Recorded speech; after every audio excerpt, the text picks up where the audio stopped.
Balimaw ani nyakuma très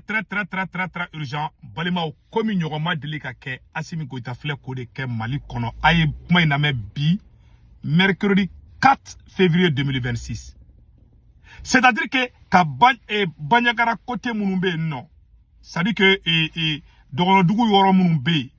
ni donso bɛ ko contrôle kɛ. Assimi Goïta ka préfet n'a ka mɔgɔ munun be o zone kɔnɔna na. Uni Bina Jara ka mɔgɔw de négociation kɛ. U bɛ fɛ ka donso symbole sécurisation na u yɛrɛ ka yɔrɔ donso yɛrɛ bɛ yɔrɔ min na dɛ. Ka accord kɛ gouvernement mini Bina Jara ka mɔgɔw de bɛ ka accord kɛ sisan. Ko ko yɔrɔ sécurité ko ko di Bina Jara ka mɔgɔw ma ka donso to yi. Malien mena video dɔ kala donso ko kolu tɛ sigi. Mena donso ka video kala nga jɛ ko la mɛ. Ko dogolen caman bɛ na kala Malien komi ɲɔgɔn ma deli ka kɛ o de bɛ ka kɛ Mali kɔnɔ. C'est-à-dire ka fasoden ɲumanw ko bali ka kɛlɛ kɛ maa minnu bɛ yen bandiw ni vagabonds ka fanga d'olu ma o de bɛ ka kɛ Mali kɔnɔ an ka namɛ fɔlɔ. Aujourd'hui le 3 janvier 2026 an bɛ ka don kɛnji nin ye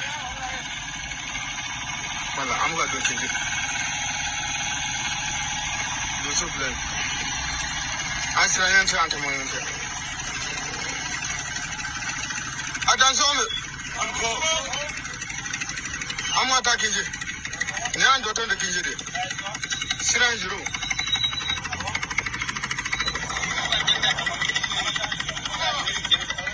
Voilà. C'est-à-dire que Mali autorité mɔgɔw u kɛlen bɛ ka bɛnkan de kɛ ni Bina Jara ka mɔgɔw ye ka donso fanga dɔgɔya k'i ban ka double génie kɛ quoi. Yusuf Toloba bɔra ka kuma fɔ a y'a mɛn n bɛna vocal dɔ kala donso yɛrɛ ka mɔgɔw u kanubaga dɔw ka vocal dɔw bɛ yen n bɛn'o kala aw bɛna ko in secret bɛɛ mɛn sa bɛɛ k'i tulo majɔ mun bɛ dogo la Maliyɛnw aw n'an ka namɛ fɔlɔ. An y'an karamɔgɔw lamɛn donso minnu ye marifa ta san 10 ni kɔ o bɛ ka faamaw dɛmɛ ka sɔrɔsiw dɛmɛ ka jamanadenw dɛmɛ o bɛ se k'u ka sɛnɛw kɛ cogo min na o bɛ se k'u ka sigi ka lafiya kɔnɔ cogo min na o bɛ se k'u ka jagow kɛ cogo min na nka a lajɛ san 10 ni kɔ tɛmɛnen kɔfɛ terrorisiya kɛlɛ bannen Mali kɔnɔ k'a tɔ to jihadisiya ye k'a sɔrɔ ninnu ni y'a fila bɛɛ kɛlɛ u ma se ka se sɔrɔ nin dɔgɔnɔ donso ninnu ka cogo si la nka a lajɛ cogo min na u bɛ ka na u sigilen minɛ u ka sow kɔnɔ k'a sabu kɛ mun ye hakilima ye k'i yɛrɛ ɲininka o la bani wa a sabu ye fɛn minnu ye sous-préfet minnu ni gouverneur minnu ye n'u ye donsow ka marifaw bɛɛ minɛ o la tuma min na nin karamɔgɔba fɛn o fɛn ye kɛlɛ kɛ nin donso karamɔgɔba fɛn o fɛn ye kɛlɛ kɛ u b'a bɛɛ siyɛ kantigɛ ya kelen kelen san 10 u ma se ka se minnu na dɛ mais bɛnbɛnbɛn jugu fɛ ani ɲɛwalan jugu fɛ u bɛ nin bɛɛ kantigɛ ya kelen sini olu bɛna ka sini dɔ fɔ ye ko Karimasina kun ye cɛfarin ye mais k'a fagara b'a ko musobakɔrɔ san 10 ni kɔ kɛlɛ kɔfɛ san 20 kɛlɛ kɔfɛ ko mais k'a fagara b'a ko musobakɔrɔ janfa de b'a kɛ se kɛra an ka kɛlɛ cɛfarin caman na janfa de y'a kɛ kunun wa se bɛ k'an ka kɛlɛ cɛfarin caman na bi ni sini janfa de b'a kɛ janfa wɛrɛ tɛ dɛ yɛrɛ janfa i dalen bɛ c'est-à-dire i ko sɛmɛnɛ yɔrɔ min na janfa yɛrɛ de bɛ bɔ yen k'i si la sa e yɛrɛ y'i sigi ka minnu dɛmɛ dɛ u ka baara la janfa de bɛ bɔ yen k'e si la sa n'i ye ninnu lamɛn Magali ko dan de don cɛfarin daɲa tɛ an ka fanga kɔnɔ cɛfarin daɲa tɛ donsoya dakun na wa cɛfarin daɲa tɛ autodéfensiya dakun na dugu kelen bɛɛ bɛ se k'a yɛrɛ défend n'a moyen b'u ye mais an ka dugu ye fantandugu de ye fantan warini minnu bɛ k'an ban kun o bɛɛ fana bɛ ka taa jihadisiw ni fanga ka hakililaw sira fɛ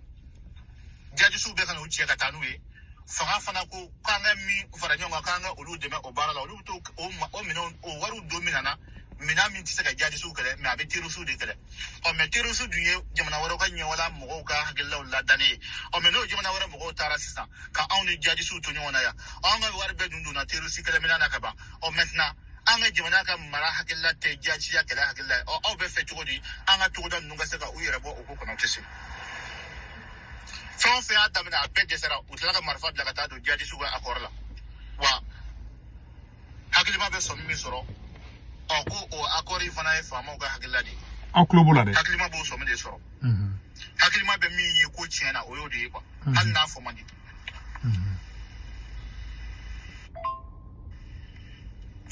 i sigi ka jamana taacogo lajɛ ka kunu lajɛ ka bi lajɛ k'i miiri sini na depuis waati jan an siranna fɛn min ye o de bɛ ka na voilà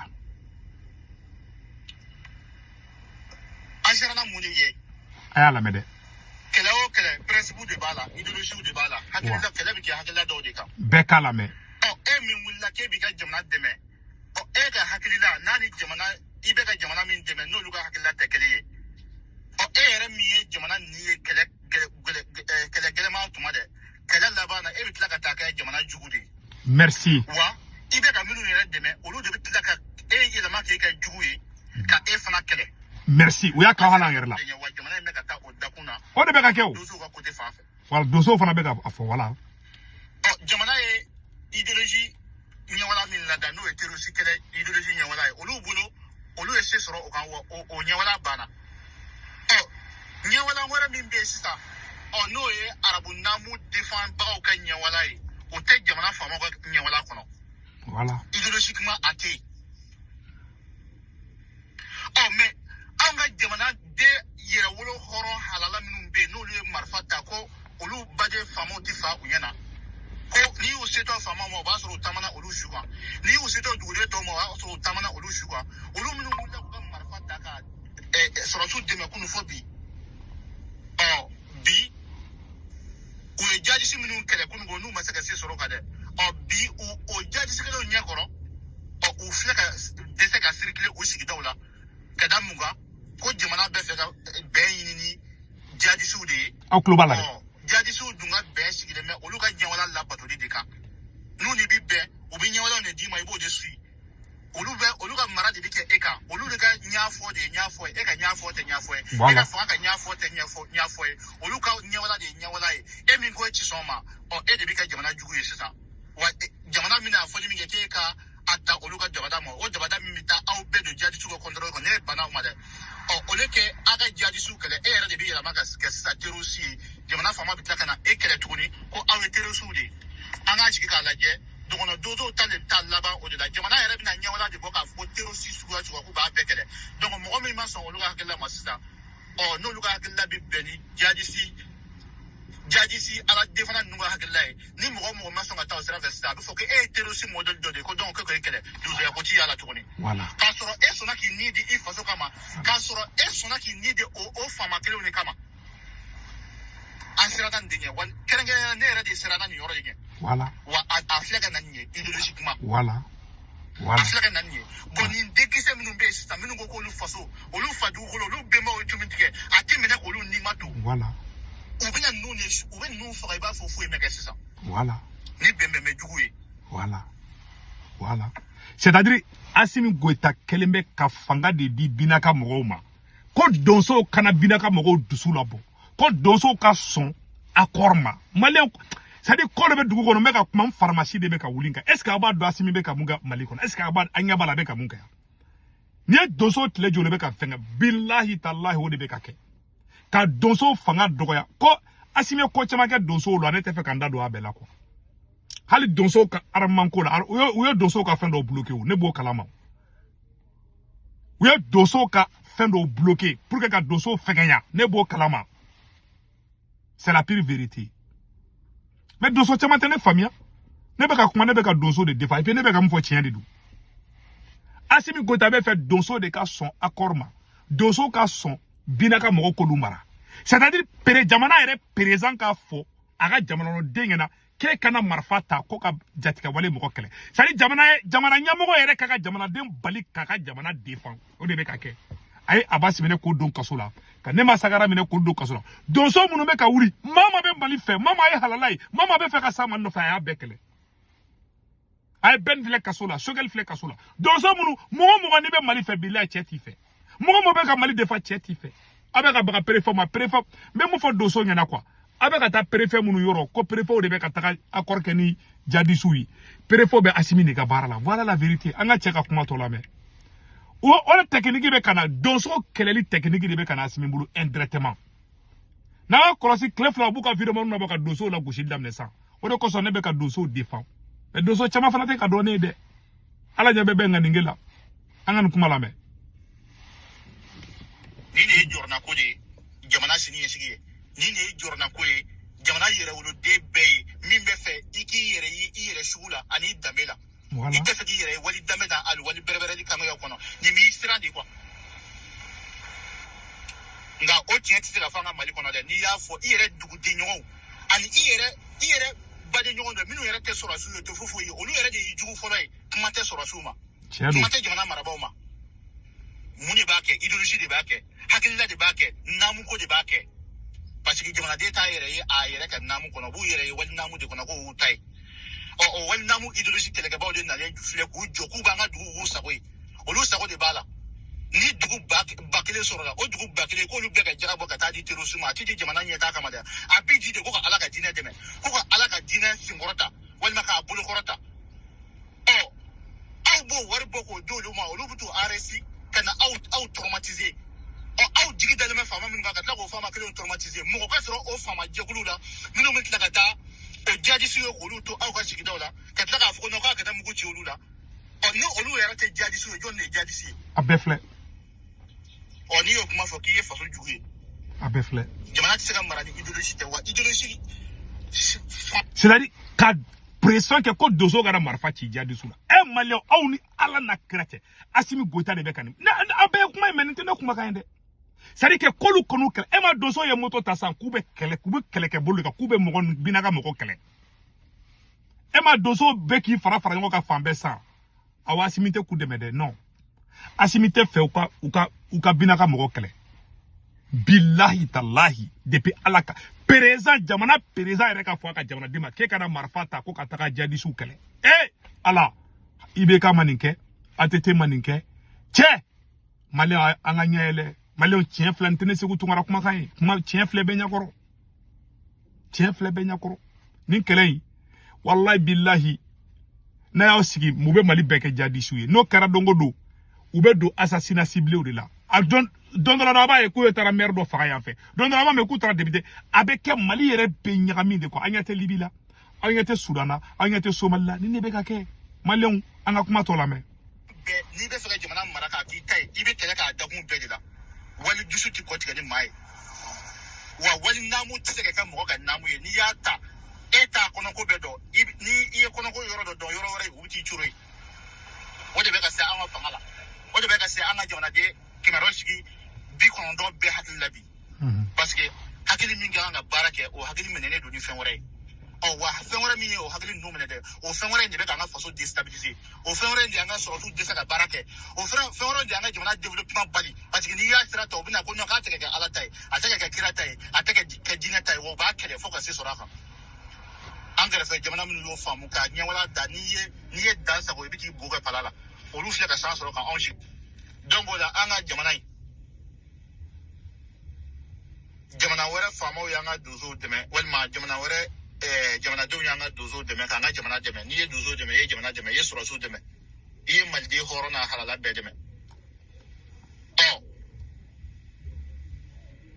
o tumani kelen maliden bɛɛ bɔra ka kasi ka kulo ka wuli fa bɛɛ minɛ ko ka marifa di an ka autodéfense ma k'u ka dugu kɔlɔsi ko ka marifa di donsow ma k'u ka dugu kɔlɔsi munna marifa tɛ se ka di donsow ma munna marifa tɛ se ka di autodéfense ma k'u yɛrɛ kɔlɔsi parce que ɲɛwala ye fɛn min ye o ye jamana ka mara ni naamu de jamana marabaaw dun ka kɛlɛ ɲɛsinnen tɛ o hakilila in ma directement a sinima ma indirectement de voilà alors donc o la jamana wɛrɛw sera k'an ka donsow dɛmɛ k'an ka sɔrɔsiw dɛmɛ mais an yɔrɔw yɛrɛ dama dɛsɛra ka ɲɔgɔn dɛmɛ a bɛɛ ye Burkina Faso ye Burkina donso ɲɛmɔgɔ o ye moto 100 an taara moto joli o di Mali donsow ma o wagati kelen Asimi Goïta b'a la ko non ko donsow ka sɔn jatigɛwale mɔgɔw ka bɛnkan ma et puis faut bɛ pression kɛ donsow kan o bɛ sɔrɔ ka taa fɔ télé la non an t'u wɔrɔ ka sɔrɔ Asimi Goïta ni Bina Jara bɛ café min su o su ne ko bɛ café min a y'a kɔrɔ faamuya bamanankan de don Asimi Goïta ni Bina Jara kɛlɛ t'u ni ɲɔgɔn cɛ dɛ maliyɛnw de bɛ ka Bina Jara kɛlɛ sinon Asimi Goïta ni Bina Jara tɛ ɲɔgɔn na dɛ ne bɛ ka tiɲɛ de fɔ an ɲɛna ne t'a dɔn kɛlɛ in ka mɛn senna o de ka di Asimi ye wa ne kɛn t'a dɔn fɛn fɛn don c'est-à-dire mɔgɔ bɛ fɛ ka Bina kɛlɛ mɔgɔ bɛ se ka Bina kɛlɛ ale olu bɛɛ kɛlɛ déjà abe fla nyakoro anga kuma to la me to bo kuma kona ya kele nya wala de oh anga fanga nya wala min dada olu donc malian kuma be fla nyakoro de kele fen be clé flyna donso be wuli ka jo fen la clé flyna donso menacer les deux janfa de be donso contrôle o tien de ye Assimi Goïta be fait donso ka son bina jara ku mara kuma be fleni kuma te flyer sabate donso ka son bina jara nga langini ma bon olu be ta kuma tele la ko lu be ka ni mogo munu kele olu be ku ka jamano do yere kele ko di jatike wale mogo ma olu be ku ka jamano do kele ko di bina jara ka mogo ma olu ka video manu be ka bo bina jara nanya sura maketa bon bina jara ka mogo ne aka préfet de be nyogo nyo be café mi bina jara ameka mogo munu kele de unanga fama de kadi dugo la ama ko infamia kadi ko kono quoi ne ngolo kala le chene be video blache non be video blache no me kashi shisha là il a président contre ka fo ka tibla ka fo ntasimi chef la ben kala de président contre ka fa ka jamana do nyana koluka ima Burkina doso bora kamali doso de ma wo kalama Burkina doso kuntiki moto kemantara moto je t'entends attendez là voilà aya ke to de mbolo voilà plus de 100 voilà les Burkina Faso voilà attendez là les Burkina Faso voilà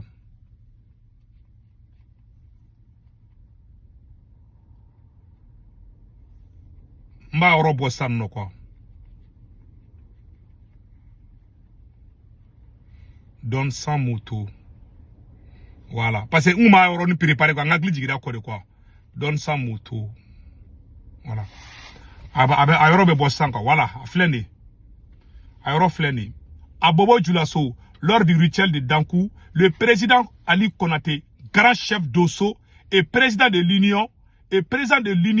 national de Dosso du Burkina Faso a frappé fort 100 motos offertes au Dosso du Mali. Burkina Dosso continue de flèche tantôt. Allah, Mali ala je. Burkina Dosso nyamo de flèche à moto kemeta ko di Mali Dosso ma. Étranger de beka Dosso demain. Mali on kuma bet se ka fo quoi. Kuma do be ne be mpa kuna c'est au secret d'état oui. Kuma bet se ka fo.